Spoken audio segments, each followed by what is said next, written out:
Hello baseball fans and welcome into another episode of the British Baseball Podcast.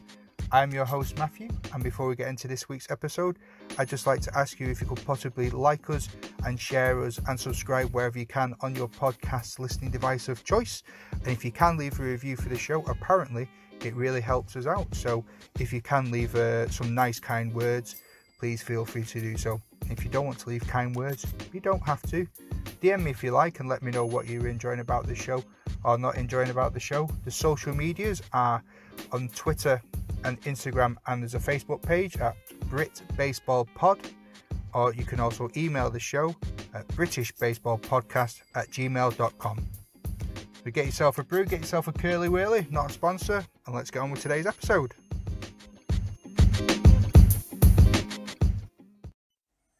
So before we get into part one of the interview with Great Britain pitching and catching coordinator Will Linton, just got a few messages to go over. A few people contacting the show with a few announcements to shout out about, and also some good deeds to do. Dugout Classics is now open. The chaps up in Scotland want to shout out to them and their new online shop, which is dugoutclassics.com. I must stress this is not an advert. I just want to do something nice for a couple of really good people that are selling some really great stuff, vintage and retro stock, which is refreshed every day. It's well worth having a browse on your tea break or in your spare time. So that's dugoutclassics.com. As you know, the whole reason for me being here is to understand more about this wonderful sport that we all love and the community as well. We all have an opportunity to do something wonderful for the folks up in Newcastle.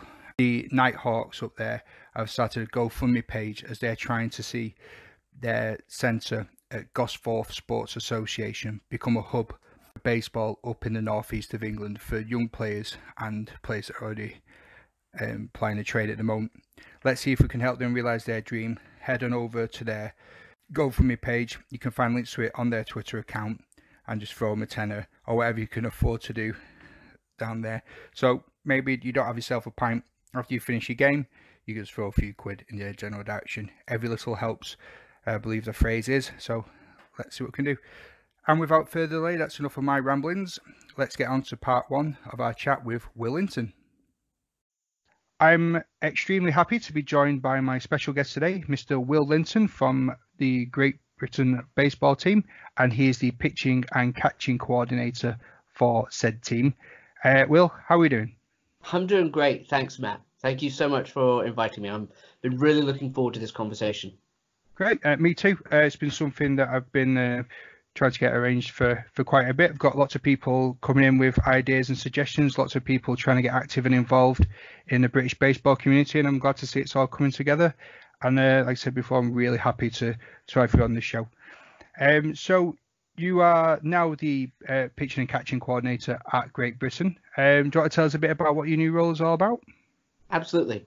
This is a role that the head coach, Liam Carroll, had identified for a while as something that was both lacking but also needing. And the specifics of it is for me to oversee the development and deployment of our pitchers and catchers across all age groups. Ranging from the senior national team all the way down to the under-12s. And it's a role that sees me equally working with players as well as supporting coaches within the national team program.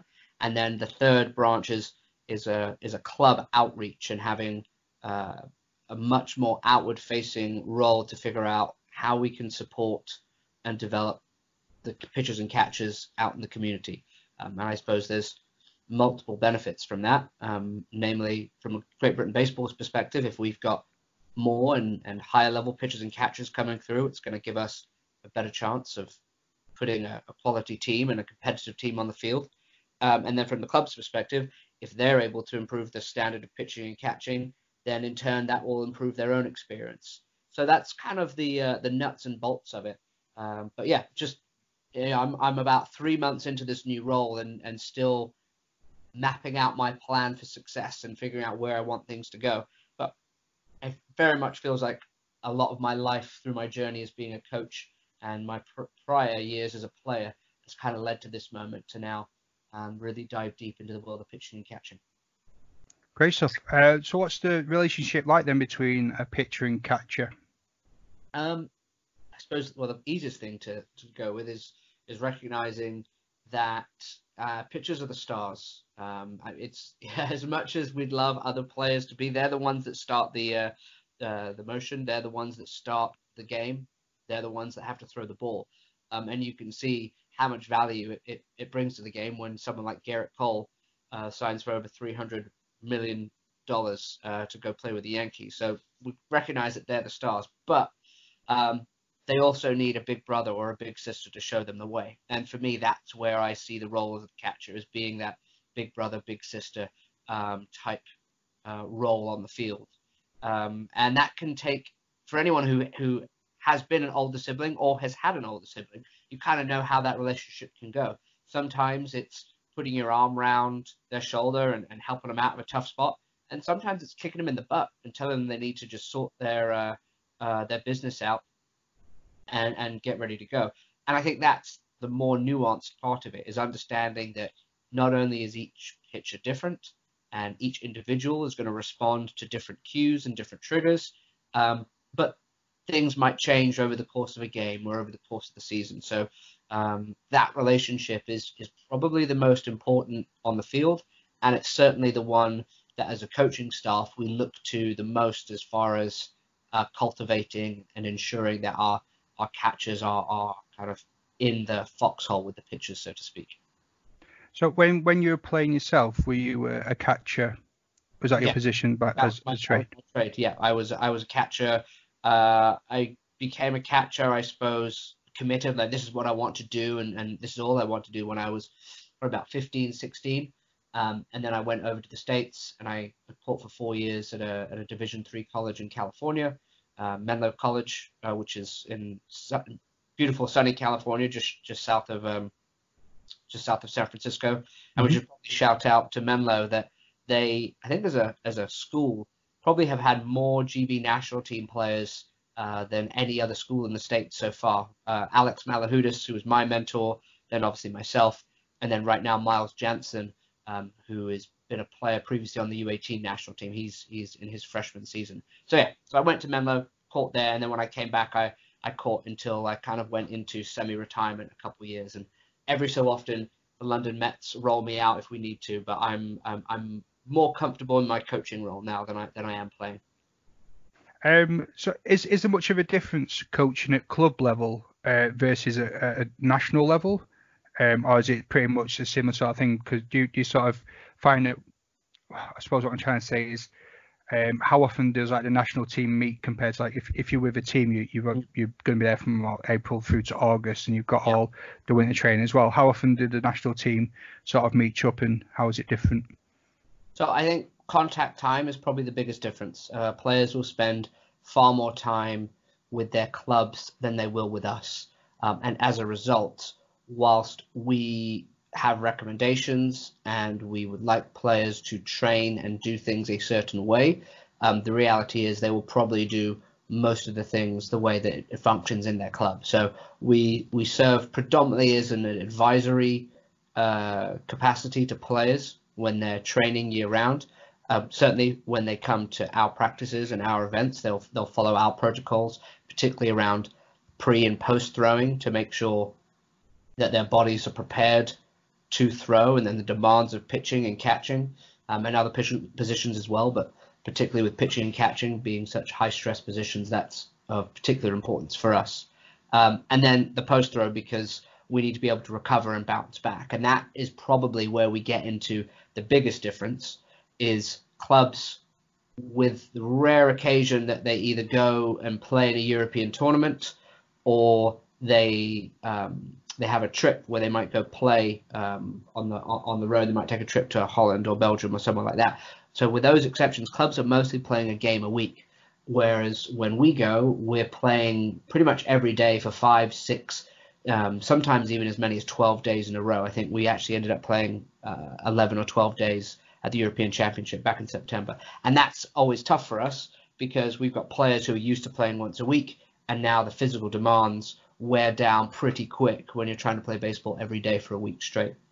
As far as the actual man management or player management. I would say the biggest challenge or biggest change for us is probably just depth of talent. We're essentially taking an all-star team. All of our pitchers can throw strikes, all of our pitchers can execute. So it becomes a little bit more thinking about, well, what's the matchup? Who's the best pitcher to help us in this scenario X or this scenario Y? Whereas whilst there are some clubs who have some really good pitchers, I know there are some other clubs out there who are just praying that this next person can throw a strike, which that's just an indication of the level of baseball. And that's not a problem. It's not a knock. It's just different problems at the varying levels. So those are probably the biggest differences. And the biggest challenge for me is, as I said, trying to help the players and the clubs who are supporting them and seeing them more regularly, get them prepared for the demands of an international tournament, which unfortunately the British club structure and club competition just won't. Playing one game a week will never prepare you for the demands of playing 7 days in a row. Fair enough. You said before you're about 3 months into the new role. How much input and sort of your vision have you been able to implement into the new role, or has it all been like pretty structured and set up before you?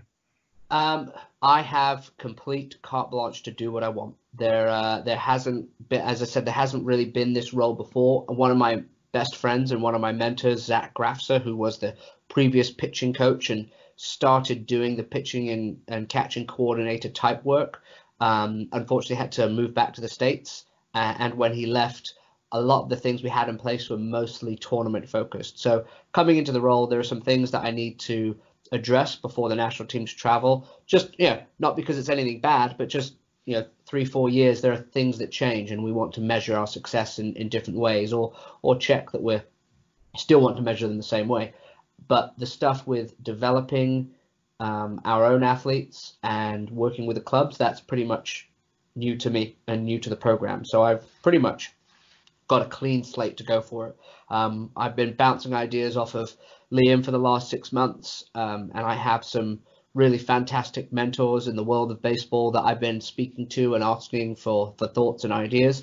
And where it's kind of come down to is this acceptance that whilst in order for us to prepare our players and get them ready to play at the highest level that Great Britain baseball needs them to, we need to throw 5, maybe even 6 times a week. But the reality of that is going to be really difficult because of the demands of your average player's life and the number of times their club practices. And it doesn't necessarily matter how many times I say, hey, we have to throw 6 times a week. That doesn't really have a meaningful impact on their ability to go out and play once a week. So to scale that back, I'm not giving up on that point. We're going to get there. We're going to have a group of athletes and a group of participants that will be ready to throw 5, 6, 7 times a week. But before we get there, what I'm focusing on and what I presented on at BSUK's Coach Summit is this idea of having an intent-based throwing program. And what I mean by that is every time that you throw the baseball, you want to throw it with purpose. It shouldn't just be idly throwing the ball here, idly throwing the ball there, and just kind of hoping that it gets to where you want it to be. But every time you pick up that ball, you're thinking about, where do I want it to go? How hard do I want to throw it? And did I execute effectively what I was trying to achieve? And I believe that if we can get people to buy into that and to understand the importance of having intent and purpose, everyone's throwing and catching will drastically jump up in this country, and that will have a knock-on effect for the rest of the game. And then once we've got that, I can then start layering the other parts of my vision and my dream for this program.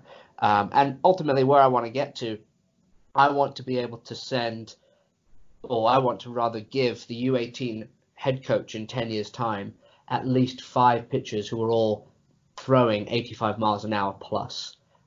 If we do that, we will put ourselves as one of the top 2 or top 3 pitching staffs in Europe at that age group, and that would give us a really good chance of winning some silverware there. And for context, so that you and the listeners know where we're at, last year when the U18s traveled, we had one pitcher who was between 80 and 82 miles an hour, and they were based overseas from the US. So we've got a lot of work to do, but it's very plausible. If we put in the work, if we start with that intent-based throwing program, and then we layer it by throwing 5, 6, 7 days a week, and complement it with a solid strength and conditioning program, we're going to get there. It's not beyond the realms of possibility. So that's those are the challenges, but that's also the fun of it, and that's what I'm most looking forward to. Yeah, I think a lot of us will be looking forward to it too. I've been following yourselves on Twitter for quite a while, and yourself from like the coaching point of view. You put a lot of interesting things out there. The one that I wanted to talk to you about as well before was the meditation and mindfulness thing that you've incorporated into your sessions. Yeah. From a personal point of view, I've started meditating and doing the mindfulness stuff, like being aware of now. How are you incorporating that into your training sessions? So we started with the premise of as you rise up the levels of baseball, or with any not just sport but any skill or activity, the importance of having a mental approach and a sound mental game become increasingly important. And there are some people at the highest level, at the major league level, that might suggest that the mental game is as important as 50, 60. I've even heard references of 90% of the game. So, but if it's that important, why don't we practice it? We have a 2-hour practice and we never do any mental training. And we were toying around with how do we incorporate goal setting, how do we incorporate the mental game into our practice. And there was a trend that started in the States probably about 3-4 years ago about using the first part of practice as a sort of meditation, mindfulness type activity. And I'd recently got into meditation myself at that point in time. I say recently, I was probably maybe 2 years in, but in the grand scheme of one's life, 2 years is probably still just dipping your toe into meditation. But so what we do is we just set the tone for practice. If nothing else, we want to give the players 2 minutes where they're just present and they're just focused on their breath and how their body feels on any one day. And we believe, and we certainly feel, that the players who, we're mostly dealing with younger players, and life is tough and it's stressful, and we as humans just don't give ourselves enough time just to sit down and catch our breath or have a cup of tea and just reflect. So we want to give our players that space where they can do it. We then use it as a mental tune-up, and we can use it as visualization, thinking about how the task is gonna go. We could use it as projection, where we think about how the practice or the game is going to feel at the end of the session and what they want to feel when they walk out. Or we can use it as kind of a check-in, so scanning the body and getting a sense of how the joints and muscles feel at that point in time. So, and depending on where we're at in the cycle, we use different scripts and different focuses, but it's all about just trying to give them that little bit of headspace to enable them to then be more focused and execute the task that we then get going with. Yeah, I agree with everything you said there wholeheartedly, and it's just great that it can transition into sport. Like you say, if you've got the youngsters practicing that as well, if it doesn't pan out for them in baseball, excuse me, if it doesn't pan out for them in baseball, you're setting them up with some decent life skills there too, to come away with. So absolutely, yeah.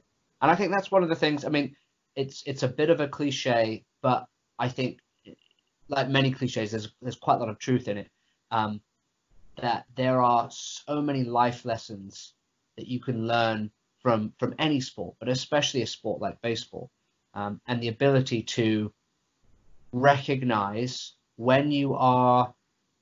The analogy or the story that I turn back to most is, if you can control your breath, you can control your heart, and if you can control your heart, you can control your mind, and if you can control your mind, you're still alive and you've got fight in you. That same thing applies when you're in the batter's box or you're on the pitching mound and it's the bottom of the ninth in the championship game and you need to execute, and reminding yourself that if you can control your breath, you can control your heart, and if you can control your heart, you can control your mind, and if you can control your mind, you've got a chance to win this game right now. That can be applied to so many situations, whether it's a job interview, whether it's dealing with an unexpected tragedy, whether it's just having the courage to talk to someone who's unfamiliar in whatever context that might be. That is such a tremendous life skill, and all it starts from is that practice of mindfulness and the ability to take one breath, and that's it, and that's the first step. And so yeah, I'm a big believer in its importance, and I will for as long as I'm coaching, I will be advocating for making mindfulness and meditation part of what we do. I think it's great, and I think the more people that can get involved in it, not that I'm trying to preach or anything, but like all the points you said, there's not many negatives, or if any negatives to take away from it. It's just a couple of minutes of your training. You warm up your body at the start of training, and that takes 10-15 minutes to loosen up your muscles. Like I said, then it's the mental side of the game that can also need quote unquote warming up as well. Absolutely. And also, I suppose I take responsibility as a coach for helping players out and trying to put them first. And you have no idea, no matter how well you know your players, you don't know what's going on in their life. You don't know what's going on. And if you have them for one day a week, and we have some of ours in the High Performance Academy twice a week, but if you see them once or twice a week, but you can give them 2 minutes of time where they can just be present, you have it. You cannot quantify how much of an impact that may have in their lives. Equally, someone else might think it's completely hokey and not for them, and that's fine. But your ability to have an impact on a player away from their life, from baseball or sport, is incredibly profound, and something that I think we all in the coaching community take a lot of pride in. Yeah, and it's commendable. Really respect everything you're doing with that, and it's let's hear if it takes off with some more coaches. Well, I will say this. I mean, if anyone wants to break stuff down, whether it's pitching, catching, or mindfulness, then please absolutely feel free to reach out to me. But also from the mindfulness meditation, check out Alan Jaeger of Jaeger Sports on Twitter and the interwebs. He is probably the world leading, and he was the inspiration for the work that we started doing within GB Baseball. And I know he's gone on to inspire a lot of other coaches in the States. So if anyone's looking for that jumping off point, like Alan Jaeger at Jaeger Sports, he's the guru, so to speak. He's the one that started it all. Cracking. Great stuff. Have you got any sort of wishes for British baseball in 2020?